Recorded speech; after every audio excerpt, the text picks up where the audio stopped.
Hi, I'm Mark Mason, here for Dash Force News, and today I'm in Bristol with Ed Rapley to check out the Circus City. And where are we now, Ed? Well, we're at the Milk Bar, which has been the hub for Circus City, and it's been the kind of where the Dash sponsored bar has been, and it's also been a kind of hub for teaching people about Dash, about cryptocurrency in general, introducing them to the whole world of digital money, and getting people to install wallets. Yes, and I've seen it firsthand today. I've been sitting around hanging out with the crew, Richard, Zoe, and we've had people coming off the street asking about Dash, the Milk Bar, so I've got the little flyer here. And yeah, it's been great. So we've had people coming in interested about Dash, and you've been setting them up. So it's not just a hub for the festival, for the events, it's also to show people about cryptocurrency, Dash as well, right? Exactly, yeah. So the idea is just to bring these two things together. So you've got all the people who are working to make the festival happen, some of the artists coming in the evening, people coming in off the street, just asking about what cryptocurrency is, what Circus City is, finding out about both those things at the same time. Yeah, that's what we've been about, and especially the artists, because part of the sponsorship, all of the free drinks get paid in Dash. Excellent. And so to do that, every single person who wants to claim their free drinks needs to install a wallet, and that leads to a conversation about what is Dash and how do I use it. Fantastic. So how have you found it with people coming off the street asking about Dash? What's your experience been? What's the process? How do you set them up with the wallet? You talk to them first, you then set them up a wallet, give them some Dash. What's your experience been? The good, the bad, the ugly? So the good thing, people are interested off the bat. People have a vague knowledge of having heard about Bitcoin. No one we've spoken to in the general public has heard of Dash before. So every one of the interactions we've had has been introducing Dash to somebody who hasn't heard about it before, which is so it feels like we're doing a good thing in letting people know about this. The question that comes is that, okay, how can I use it? We've got a very simple answer. You can use it straight away at our bar. Beyond that, you can go to Dash Discovered, and you can look on dash.org, and you can find lists of merchants who accept it. And the big thing that I am interested in is letting people know that they can very easily pay each other with Dash, and that's why I think it'd be particularly a good fit for the international sort of circus community. That's why to bring this sponsorship together. In terms of the bad, I suppose one of the things that's been difficult is people who want to try out Dash, who want to install a wallet, but they can't. Mostly it's been because of having old versions of iOS. So there's this, let's say, built-in redundancy to the Apple iOS, so you can no longer install past, I think it's version 8 is the minimum one. So if you're on a pre-2014 phone, it's not possible. And in those circumstances, we've been using with artists, we've been giving them paper wallets, but it's not a great solution. So it'd be really useful. I don't know, I've been very impressed with the operation. These are problems that we all encounter with Dash, with the mobile phone wallets. Obviously there's the application for the Android phone and the iOS operating system, but people with Windows phones obviously going to have problems. Also, was talking earlier, people technically come in, and I've had this myself, where people don't have the space on their phone to actually download the application. But with the paper wallets that you had laminated, it's great. So even if they aren't able to do that, you can produce these. I don't know if you've got one handy. I've got one. I'm going to cover up the. There we go. Good job. So it's the paper wallet from paper.dash.org. Just laminated them so that the artists can keep them secure more easily, and they can take them with them. And a few times they've just gone, okay, great, I'm just going to go and get 15 quid's worth of drinks straight away, and and just spend it at the bar. And then we've taken it, cut up the paper wallet, swept it onto the after sweeping it onto our device. So. And the great thing about here as well, it's very relaxed, very nice, very opening and friendly. But you also offer a 10% discount with Dash at the bar, right? Absolutely, yeah. That's again part of the sponsorship itself, was encouraging people to use the currency.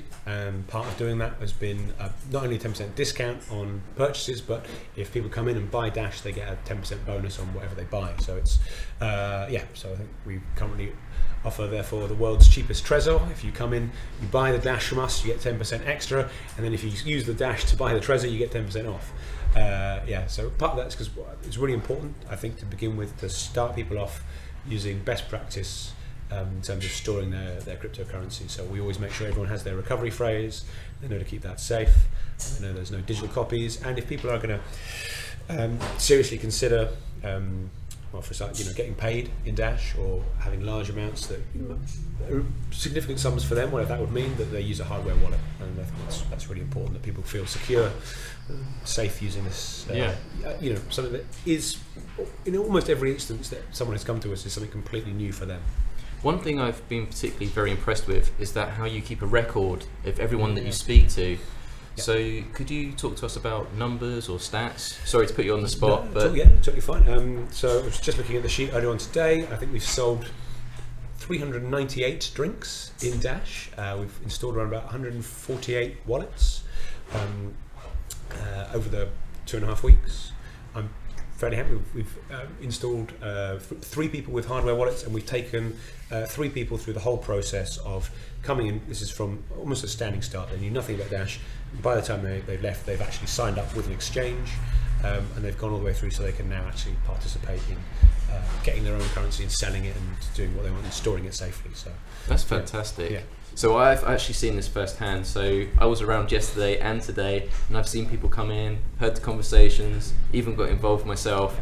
But there's actually a lot more to this sponsorship than just the milk bar. So yesterday when I arrived, literally got off the train and we went to see the Tipping Point, which was one of the events, which was fantastic. Yeah, it's an incredible show. So I was lucky to catch the last show of that, I think. And it was really, really amazing. So I think having the arts and performance audience, bringing them into Dash as well, because that's one of the problems we have within Dash in general, because it's the crypto community, the crypto sphere is so small, and we need to bring in new people, have conversations about Dash. And I guess this is your idea, right? This is what you wanted to achieve. Exactly, yeah. I want to put this technology in the hands of people who can really benefit from it and who are going to do interesting things with it. And that's, my background is in the arts, and there's some, really great work that's been facilitated by having this sponsorship. And everyone who's coming into that venue, at the front, front door, there's a banner, Circus City, headline image, and sponsored by Dash. So, they're seeing that logo, that name for the very first time in a positive context. Yeah, and it was really amazing. So last night we went to this amazing venue. I wish I got more video footage of it, but I think we was having too much of a good time. So it was the Halloween Spook Show. Yeah, and it was next to the train station, but it was underground. Yes. It was a really nice atmosphere. But the great thing was everyone was dressed up, but even though we were underground, the Dash payment system at the bar to buy drinks was still working. Yep. So how great is that? Yep. Yeah, really happy that they came along, and it's fairly simple in this case, just installing the wallet on the phone. They also use for their point of sale system, so they've got the iZettle, and it's just an app on your phone, so just install the Dash Android wallet on the phone and they can take payments. Yeah, and I was just Dash straight away. Yeah. I was just using my mobile data on my phone and it still worked flawlessly, and it was just great to see, because there's a lot of people using Dash for the first time, and you could just see the light bulb go off when they're paying for their drinks, and it was instant. And Ed kindly briefed the bartenders and stuff beforehand. It was actually the first time they've got their hands on it as well. So it was so it's something new. There's a little bit of they might have never encountered cryptocurrency before, but after a few times, it's fairly simple. You can type in the amount and scan the barcode, the QR code, and off you go. Yeah, so it was the venue's called the Loco Club. It's run by a group of people called the Invisible Circus. Yeah, it's a brilliant venue underneath Bristol Temple Mead Station in what was the old ash pits. So when it was steam locomotion, they used to dump all the ash down there. But they've taken all the ash away now and just turned it into a venue. But yeah, it's really great. Yeah. Great space. I thought one of the great things as well, it's not just about the customers seeing all these events and putting on a show. Actually got the artists involved as well with giving them Dash to pay for drinks and stuff as well. So it was a whole fully rounded experience. Yeah. And so what was the feedback you got? Was it generally positive? Was it successful? Yeah, absolutely. Yeah. I mean, I think my favourite comment was, "Oh, this is easier than PayPal." Somebody just going, "Oh, I can scan this QR code and it's paid straight away. I don't have to worry about putting in an email address even. It can all happen in a really automatic way." And I think that's, it was really interesting watching people using it for the first time, being surprised at how fast it was, how simple it was. Once it's arrived, you wait 2.5 minutes and then it's really easy to spend. Excellent. And so our thing was we just fill that 2.5 minutes with a further conversation. They don't even notice it's happening, and then they can go straight to the bar and buy a drink. Fantastic. So today is actually the last day. So it's been going on for about 2.5 Yep. weeks, right? Yep. So today is the last day at the Milk Bar, right? Yep. And the last day of the event. So I think there's one more final event at 5:30 today. That's right. Yep. Yep. So by the time this video goes out, that would have already It'll taken go. place. Sorry, but yeah, I think it's been absolutely fantastic. And the show that I went to yesterday, the Tipping Point, it was fully packed out. So it was at a grammar school venue, but it was really nice. It was just fully packed, and the show was great itself. But the fact that seeing Dash used in this way to support different arts and performances, I never actually thought about that before. But now I just see this whole entertainment side. Perhaps there could be like a sub DAO for entertainment. Like we need to penetrate these audiences and start new conversations. So open up new avenues, right? I certainly think it's a possibility. What you're looking at is, it's that having a positive relationship with, let's say, the brand of Dash, the name of Dash, and how can you generate that? And support of the arts is one way that people do that. Everyone who sees this as Dash as a sponsor, ultimately it's a great thing. Where you are helping something that they enjoy watching to happen, and that's it's a good starting point. I think that there's it's still at that stage where it's just about letting people know that it even exists. I'm inside the crypto bubble. I think a lot of us live inside that bubble where we know, we probably list the top 20 currencies on CoinMarketCap, but it's just being aware that outside of that bubble, nobody knows any of them. People have perhaps a faint recollection, and this is what I've really noticed from talking to public, is that they're like, oh yeah, I've heard of Bitcoin. I think is that a cryptocurrency? And this is the level where people come into the space at. They know nothing about it because they hasn't yet been shown to be useful for them or even usable by them. It's this mysterious other world that is perhaps somehow connected to the dark web, whatever that is. They've got even less, they know that there might have been some hacking. Is it a hacking thing? And that is the level of knowledge. And so we're in a position where we're making those very first introductions to people. And you do it in such a good, friendly way as well, with the tea and the coffee. You sit down, it's very relaxed. Yeah.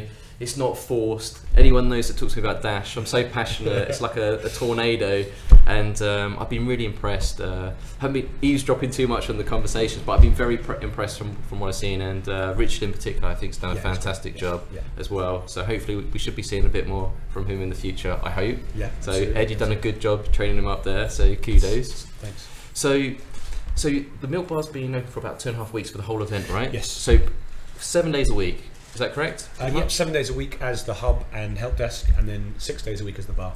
So overall, as we're coming to the end, what's your takeaway from this? How do you feel overall? How do you think it's gone? Has it gone to was it what you expected? Would you do things differently if you did it again? I'm really happy with how it's gone. I feel like there's a couple of things that I would try and do differently.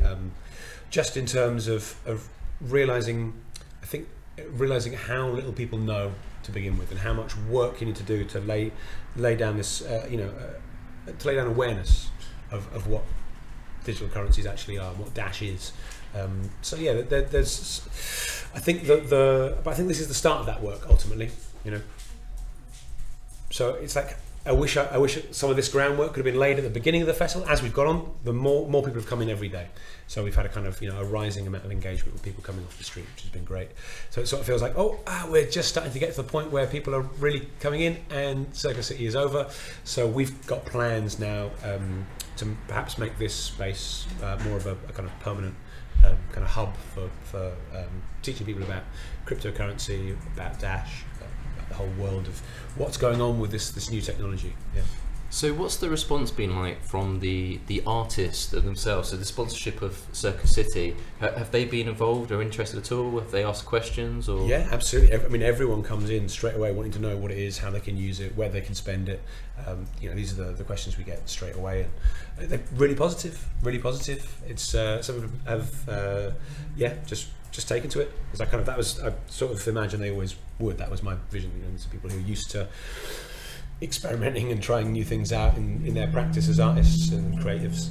Right. So it's been super positive. Yeah. So this chapter is now closed, but it's not over just yet now, because now you're going into the next phase. You've got to do some reporting, right? Absolutely, so yes. So what happens next? So I'm going to sit down with Lena B. Frank, she's the co-director of Circus City, and we're going to go through all the data we've collected. So looking at wallet installs, the way people engaged, what events worked particularly well in terms of getting people to engage with Dash. And also looking at having conversations with other festivals. So one of the things we've been hearing a lot from artists is that they will go to a festival and they might get free drinks or per diems in the currency of that place, and then they'll be left in the festival feeling that they can't really do anything with this money, so they just have to give it away or lose that value, which is really part of their pay. And some of them even have had the wristband system with euros loaded onto it, but at the end of the festival they couldn't take it with them and the system stopped working. And so there's a possibility that I see the potential for Dash being used by a lot more festivals, and if that becomes the case, then you start to spread this ability of artists to actually retain the value they've earned through their work, and so then bring that to the next festival and to keep this kind of economy of these festivals going, and so that the artists benefit, the festivals will benefit, and you can spread awareness of Dash even more. And it's actually quite unique, the event being in Bristol. So for our international viewers, Bristol itself is actually quite open to alternative currencies. Yep. For those that don't know, there's been the Bristol pound, their own version of their own currency, and that's been going for quite some time now.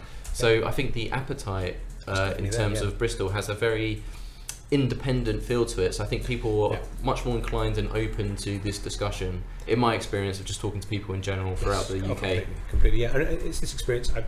Bristol Pound, they've been around for several years. They're really well established. There's a mobile app. There are physical notes. The idea is it's trades for one basis with sterling. Then there's hundreds of shops in the city that accept it. Of course, it has this idea that if you can get value, money circulating in the local economy, it enriches the area rather than just going into large chains and leaving the city. And it's been really successful. The city council accepts Bristol pounds for payment of council tax, for example.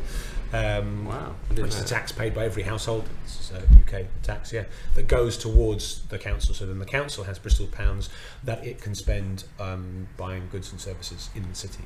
Wouldn't it be great if we could get Bristol to become the first Dash city?